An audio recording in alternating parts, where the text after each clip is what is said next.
এই যে আমার ভিডিওটা লইয়া আসে আইতে একটু লেট হয়ে গেছে গা। গাইজ আমাদের ত্রিপুরার ভিতরে একটা ট্রাক অ্যাক্সিডেন্ট হয়েছিল গাইজ। একটা মানুষ এই গাড়িটার ভিতরে আসছিল। দেন ওই মানুষটা অনেক চেষ্টা করতেছিল নিজের বাঁচানোর লিগা, অনেক মানুষেরও কইতেছিল আমারে বাঁচাইলো, কিন্তু কেউ গাইজ পারলো না। কি কারণে গাইজ? আমরার ভিতরে কি মানসিক জ্ঞানটা একটু নাই গাইজ?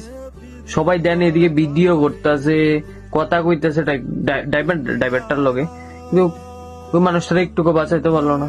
কি কারণে গাইজ?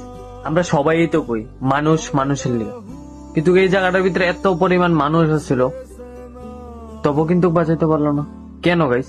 সমাজে কি মানসিক জ্ঞান আর মানুষের ভিতরে নাই? 7 ঘন্টার থেকে 8 ঘন্টা ওই মানুষটা আটকে রয়েছিল, কেউ বাঁচাইতে পারলো না। কেন? যে জিনিসটা দেখতেছি আমরা, দেন পরবর্তী সময় আর কি দেখবো গাইজ? আর বেলার থেকে শূন্য আইছি মানুষের লিগা মানুষ আছে, দেন অক্ষণে দেখতেছি যে মানুষের লিগা মানুষ থাকলেও কোনো কিছু করতেছে না গাইজ।